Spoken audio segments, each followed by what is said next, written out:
السلام علیکم ورحمۃ اللہ وبرکاتہ۔ نحمده ونصلی علی رسوله الکریم، اما بعد، اعوذ باللہ من الشیطان الرجیم، بسم اللہ الرحمن الرحیم۔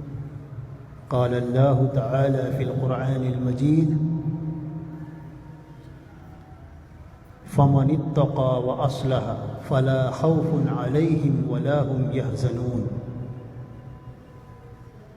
محترم سامعین، دوستوں، نوجوانوں اور بزرگوں،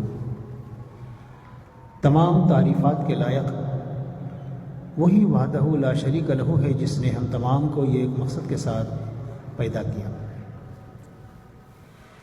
انسان کی زندگی یہ امتحان کے سوا کچھ نہیں ہے۔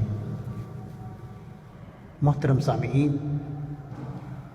انسان کو یہاں جس مقصد کے لیے پیدا کیا گیا ہے، اس مقصد میں اگر وہ انسان کامیاب ہو جاتا ہے تو وہ جنت میں جائے گا۔ اگر اس مقصد میں وہ ناکام ہو جاتا ہے تو اس کو اللہ کے فرشتے جہنم میں پھینک دیں گے۔ یہ ہے انسان کا جو اصل امتحان۔ تو قرآن میں اللہ تعالیٰ فرماتا ہے: فَمَنِ اتَّقَى وَأَصْلَحَ فَلَا خَوْفٌ عَلَيْهِمْ وَلَا هُمْ يَحْزَنُونَ۔ یہ سورہ اعراف کی 35ویں آیت ہے۔ اس میں آیت کے اس چھوٹے سے ٹکڑے میں اللہ تعالیٰ ایک ایسی بات بتا رہا ہے جو اسلام سے دور، نیک اعمال سے دور، توحید سے دور رہتے ہوئے جو لوگ زندگی گزارتے ہیں، جو لوگ راہ راست سے بھٹکے ہوئے ہیں، ان کے لیے اس میں خوشخبری ہے۔ وہ خوشخبری یہ ہے کہ ایک انسان ہے جسے اسلام کے بارے میں معلوم نہیں، وہ اپنے باپ دادوں کے رسم و رواج میں اور دوسرے گناہوں میں اور اللہ تعالیٰ کی نافرمانی میں وہ زندگی گزارتا ہے۔ ایک ایسا وقت آیا کہ اسلام کے بارے میں اس کو جانکاری مل گئی۔ اسلام کیا ہے؟ اسلام کیا چاہتا ہے؟ اسلام پر چلنے سے کیا فائدہ ہے؟ جب وہ چیز اس کو معلوم ہو گئی تو اس کو چاہیے کہ وہ فوراً اپنی اصلاح کر لے۔ سب سے پہلے وہ اپنے دل میں اللہ کا ڈر پیدا کرے اور پھر اپنی اصلاح کر لے، تو اللہ تعالیٰ قرآن میں وعدہ کرتا ہے کہ فلا خوف علیہم ولا هم یحزنون۔ تو اس آیت میں اس چھوٹے سے ٹکڑے میں جو ہے اللہ تعالیٰ یہی بیان کرتا ہے، یعنی انسان کا امتحان ہے، اس لیے اس امتحان میں کامیاب ہونا کسی بھی طریقے سے اہم چیز ہے۔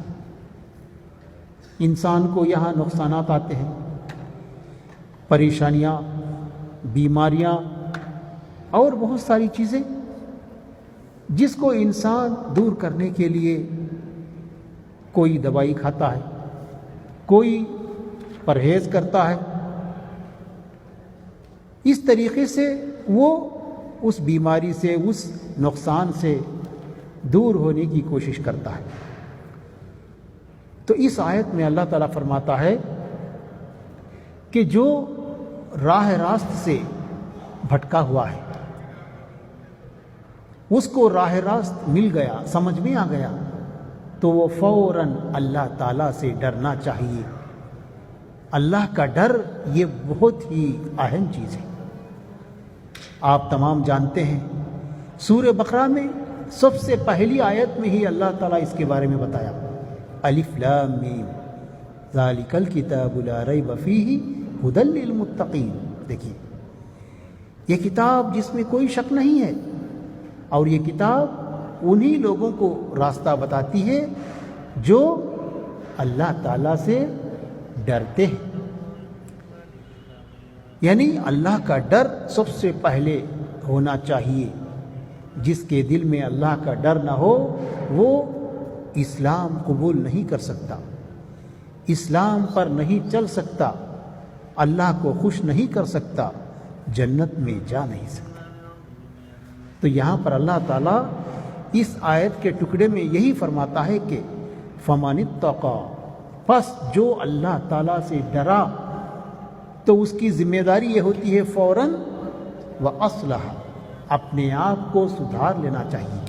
نماز نہیں پڑھتا تھا، معلوم ہو گیا کہ نماز نہ پڑھنے سے کیا نقصان ہے، فوراً نماز پڑھنا شروع کر دینا چاہیے. توحید سے دور تھا، توحید سے دوری کیا نقصان کا، کس نقصان کا سبب بنتی ہے یہ معلوم ہو گیا، فوراً وہ توحید کو اپنانا چاہیے. شرک و بدعت کو اپنانے سے کیا نقصان ہے معلوم ہو گیا، اس کو چاہیے کہ وہ شرک و بدعت کو چھوڑ دے. نیک اعمال نہ کرنے سے کیا نقصان ہے اس کو معلوم ہو گیا، فوراً وہ نیک اعمال کرنا شروع کر دے. یعنی اپنے آپ کی اصلاح کرنی چاہیے، چاہے اس سے پہلے وہ کتنے سال بھی اگر گناہوں میں نافرمانی میں گزارا ہو، لیکن اللہ کا وعدہ ہے کہ وہ اس کو معاف کرے گا. تو جب اپنے آپ کو اسلام کے بارے میں یا اعمال کے بارے میں صحیح چیزوں کے بارے میں اس کو جانکاری مل گئی تو فوراً وہ اللہ تعالیٰ سے ڈرنا چاہیے اور اپنی اصلاح کر لینی چاہیے. تو یہ دو کرے گا تو اس کا نتیجہ کیا ہے؟ فلا خوف علیہم ولا هم يحزنون. دیکھیے اللہ تعالیٰ خود کہتا ہے ایسے لوگوں کو جو گناہ کرتے تھے، جو گناہوں میں ملوث تھے، لیکن فوراً جب معلوم ہو گیا ان کو صحیح بات ان تک پہنچ گئی تو اپنے آپ کی اصلاح کر لیے، تو ایسے لوگوں کو ڈرنے کی ضرورت نہیں ہے. آخرت میں ان کے لیے کوئی ڈر نہیں ہے، کوئی غم نہیں ہے، خوشخبری ہی خوشخبری ہے ان کے لیے. دیکھیے اس لیے ہم تمام کو چاہیے کہ ہم جو بھی کام کرتے ہیں وہ سوچیں کہ یہ اسلام میں ہے یا نہیں. جیسا بھی کام کرتے ہیں یہ سوچیں کہ یہ رسول اللہ صلی اللہ علیہ وسلم کا طریقہ ہے یا نہیں. یہ دیکھیں اگر ہے الحمدللہ، نہیں ہے تو اس کو چھوڑنا چاہیے. یہ اللہ کا وعدہ ہے، نہیں چھوڑیں گے تو ہمیشہ جہنم کے حوالے کر دینا. بس اللہ تعالیٰ سے دعا ہے کہ اللہ تعالیٰ ہم تمام کو نیک توفیق عطا فرمائے. آمین. وآخر دعوانا الحمدللہ رب العالمین. السلام علیکم ورحمۃ اللہ وبرکاتہ. اللہ وبرکاتہ.